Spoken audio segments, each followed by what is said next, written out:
Today special chicken curry అండి. నా స్టైల్లో రెడీ చేసేసాను. మీరు కూడా ట్రై చేయండి. ఇప్పుడైతే ప్రాసెస్లోకి వెళ్ళిపోదాం రండి.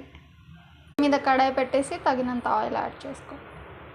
ఆయిల్ హీట్ అయిన తర్వాత 3 ఇలాచి, ఒక 3 లవంగాలు, ఒక 2 బిర్యానీ ఆకు, కొంచెం జీలకర్ర. ఇప్పుడు ఆనియన్స్, ఆ తర్వాత పచ్చిమిర్చి. ఆనియన్స్ వేగిన తర్వాత సరిపడా పసుపు వేసుకొని కలిపి తర్వాత కొద్దిగా అల్లం వెల్లుల్లి పేస్ట్ వేసి పచ్చి వాసన పోయేదాకా ఫ్రై చేసుకోవాలి. ఇప్పుడు దీంట్లోకి సన్నగా కట్ చేసి పెట్టుకున్న 3 టమాటాలని యాడ్ చేసేయాలి. వీటిని ఒక 2 మినిట్స్ పాటు మగ్గనివ్వాలి. టమాటాలు మంచిగా మగ్గిపోయాయండి. ఇప్పుడు సరిపడా కారం యాడ్ చేసుకోవాలి, సరిపడా ఉప్పు కూడా. ఇప్పుడు దీన్ని కలిపేసి ఒక 20 సెకండ్స్ కుక్ అవనివ్వాలి. ఇప్పుడు దీంట్లోకి మనం నీట్గా కడిగి పెట్టుకున్న 1 kg చికెన్ని యాడ్ చేసేయాలి. ఇప్పుడు దీన్ని మంచిగా కలుపుకోవాలి.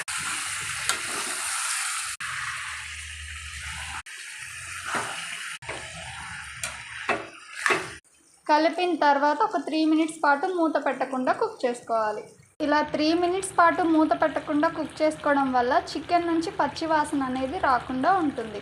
ఇప్పుడు 3 మినిట్స్ తర్వాత ఇంకొకసారి కలిపి మూత పెట్టి ఇంకో 3 మినిట్స్ కుక్ అవనివ్వాలి. ఇలా 3 మినిట్స్ మూత పెట్టి కుక్ చేసుకోవడం వల్ల ఉప్పు కారం అనేది చికెన్కి చక్కగా పట్టుకుంటుంది. 3 మినిట్స్ తర్వాత మూత తీసేసి మళ్ళీ ఒకసారి కలిపేసి గ్రేవీకి సరిపడా వాటర్ యాడ్ చేసుకోవాలండి. ఇప్పుడు మళ్ళీ మూత పెట్టేసి అప్పుడప్పుడు మూత తీసి కలుపుతూ మళ్ళీ మూత పెట్టుకొని ఒక 20 మినిట్స్ పాటు కుక్ చేసుకుంటే మన చికెన్ రెడీ అయిపోతుంది. చికెన్ ఒక 80% కుక్ అవ్వగానే 1 స్పూన్ ధనియాల పొడి వేసేసుకోవాలి. అలాగే ఒక 1/2 కప్ పెరుగు కూడా.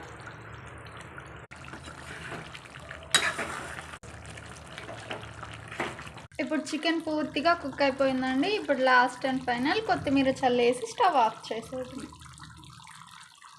ఇంతేనండి, నా స్టైల్ చికెన్ కర్రీ రెడీ అయిపోయింది. మీకు కూడా నచ్చినట్టయితే ఇలా ఒకసారి ట్రై చేసి ఎలా వచ్చిందో కామెంట్ చేసేయండి.